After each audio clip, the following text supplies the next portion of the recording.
lari menuju arah Mado. Sampai di Mado, dokter sendiri dihadang, kemudian dipukuli dengan besi, kemudian digiring ke jurang dan langsung ditendang ke arah jurang. Pada pukul 9 lewat sekitar 11 menit, mereka bergerak lagi menuju ke barak yang kedua yang dipimpin langsung oleh saya sendiri sebagai ketua tim. Di situ kami ada 6 orang.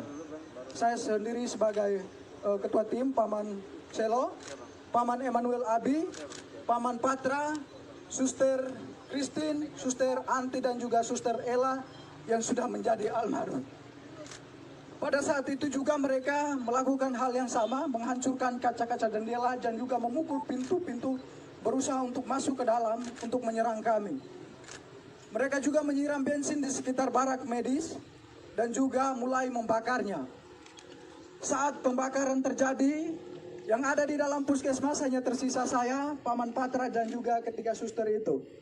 Paman Eman saat itu berada di dalam puskesmas karena sedang buang air besar. Pada saat itu sedang terjadi pembakaran, saya sendiri meminta untuk ketiga teman putri saya atau suster untuk kami segera keluar dari dalam barak itu. Tetapi karena mereka perempuan tidak bisa mengantisipasi situasi, sehingga mereka memilih lebih tenang di dalam barak itu. Makin lama asap makin tebal, rumah sudah mulai barak sudah mulai terbakar, sehingga saya memilih untuk mengurung ketiga teman suster tadi bersama saya langsung di dalam kamar WC karena agak lebih aman. Sekitar pukul 9 lewat 20 menit sudah tidak bisa ditahan lagi karena memang rumah sudah plafon-plafon yang terbakar sudah mulai pada runtuh. Sehingga saya memilih untuk mengajak ketiga suster ini untuk keluar dari dalam barak medis. Pada saat kami berusaha untuk lari menghindari amukan KKB, kami memilih lari ke depan, mereka sudah menghadang kami pada posisi depan. Kemudian saya berusaha merangkul ketiga suster menuju ke jurang, tetapi sampai di belakang jurang yang ada di belakang barak medis juga mereka sudah berada di situ dengan diperlengkapi senjata dan juga busur dan anak panah. Akhirnya saya berusaha untuk mengamankan ketiga suster ke rumah warga yang terdekat jaraknya sekitar 5 meter dari barak medis itu. Sesampainya di situ mereka juga ada di situ berusaha untuk membakar rumah warga yang di sebelah.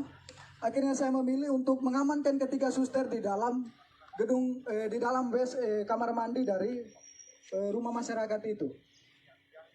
Sekitar 30 menit kami berada di dalam kamar WC. Kejadian semakin brutal, mereka semakin membabi buta. Memanah teman kami Paman Emmanuel Abi. Kemudian mereka mulai membakar rumah-rumah warga dan juga pasar serta bank, rumah distrik yang ada di sekitaran barak medis itu.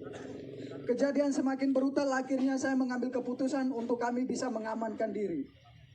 Dalam hitungan detik saja, saya sebagai laki-laki mengamankan 3 orang perempuan pastinya tidak bisa karena mereka mengejar kami dengan senjata dan juga busur dan anak panah.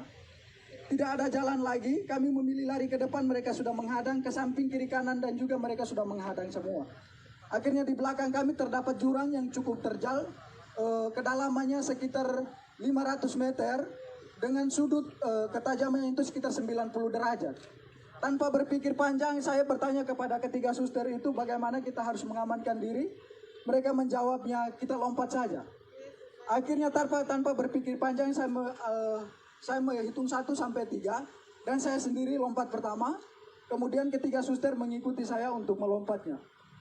Sesampainya di bawah kami pikir bahwa kami sudah aman dari kejaran mereka, tetapi mereka tetap mengikuti kami ke bawah. Sampai ke bawah saya sendiri tersangkut di akar pohon. Kemudian ketiga suster yang lainnya, yang satunya Suster Chris tersangkut di pohon juga.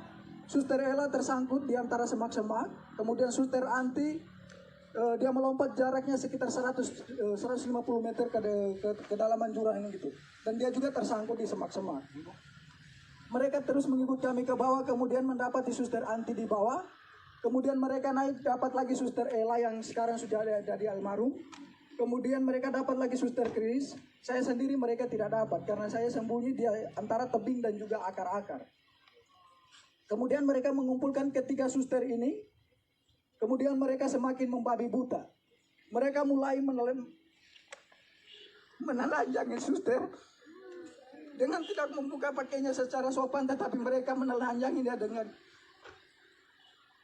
parang tajam atau parang. Langsung dipotong saja pakaian mereka, mulai dibuka dari baju sampai celana dalam semuanya. Mereka tiga ditelanjangi, kemudian mulai dianiaya secara tidak manusiawi. Paha mereka ditikam, muka mereka ditonjok, kemudian minta maaf tetapi kemaluan mereka ditikam juga dengan parah.